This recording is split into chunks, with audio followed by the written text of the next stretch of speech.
തെയ്യക്കോലങ്ങളിൽ വെച്ച് ഏറ്റവും ഉഗ്രസ്വരൂപിണിയും അസുരവിനാശിനിയുമായ ദേവതയാണ് ശ്രീ ധൂമാ ഭഗവതി. ശ്രീ മഹാദേവൻ തിരുവടിയുടെ ഹോമകുണ്ടത്തിൽ നിന്നും ഉയർകൊണ്ട 7 ദേവതമാരിൽ ആദ്യത്തെ ദേവതയായിട്ടാണ് ധൂമാ ഭഗവതിയെ കണക്കാക്കുന്നത്. പരമേശ്വരന്റെ ഹോമകുണ്ടത്തിലെ ധൂമപടലങ്ങളോടൊപ്പം പൊടിച്ചുയർന്നതിനാൽ ധൂമാ ഭഗവതി എന്ന നാമധേയം ദേവി സ്വീകരിച്ചു. ധൂമാ ഭഗവതി കൈലാസത്തിൽ നിന്ന് ശ്രീ മഹാദേവൻ തിരുവടി നല്ലച്ചനോട് വരവും വാങ്ങി വാളും പരിചയുമേന്തി ദേവലോകം കടന്ന് അസുരകുലത്തിലെത്തി അസുരന്മാരെ നിഗ്രഹിച്ച് ദേവന്മാരെ പ്രസന്നരാക്കി കീഴ്ലോകത്തേക്ക് കൈയെടുത്തു.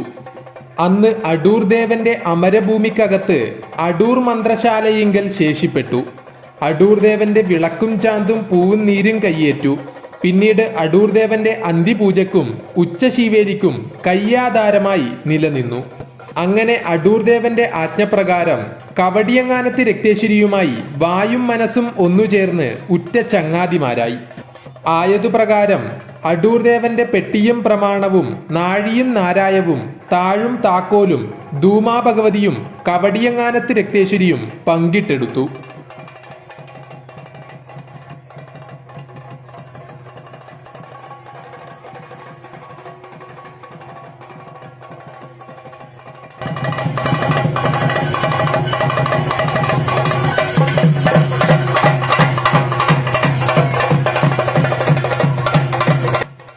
അന്ന് പടിഞ്ഞാറു തിരിഞ്ഞു നോക്കുന്ന നേരം മധൂർ ദേവന്റെ തിരുവുള്ളം പ്രകാശിച്ചു കണ്ടു. അങ്ങനെ മധൂരേക്കും ദേവി കൈയെടുത്തു. മായിപ്പാടി രാജാവിൻ്റെ നെറിയും കുറിയും ഭക്തിയും ആരാധനയും കണ്ട് തൃപ്തിപ്പെട്ട ധൂമാ ഭഗവതി മായിപ്പാടി കൊട്ടാരത്തിലും ശേഷിപ്പെട്ടു. എന്നതുകൊണ്ടും മതിപോരാ എന്ന അവസ്ഥ കരുതി അടൂരും മധുരങ്കൈ പത്തില്ലം തന്ത്രിമാരുടെ പൂവും ഗുരുതിയും കയ്യേറ്റ് നിലനിന്നു പോന്നു. ആയതുകൊണ്ടും മതിപോരാ എന്ന അവസ്ഥ വന്നു. സ്വന്തമായി ഒരു ആരൂഢം വേണമെന്ന് നിരൂപിച്ച് കുണ്ടുകാനം മുൻപേതുവായി ശേഷിപ്പെട്ടു. അന്നു തൊട്ട് അടൂർ ദേവന്റെ മാതാവ് കുണ്ടുകാനത്ത് ധൂമാ ഭഗവതിയമ്മ എന്ന് അറിയപ്പെടാൻ തുടങ്ങി എന്നാണ് പുരാവൃത്തം.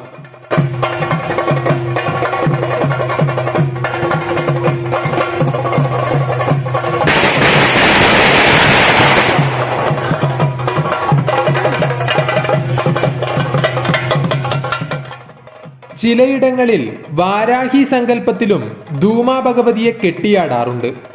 വണ്ണാൻ, മലയൻ, വേലൻ, നളിക്കദായ എന്നീ വിഭാഗക്കാരാണ് ധൂമാ ഭഗവതിയുടെ കോലം ധരിക്കുന്നത്.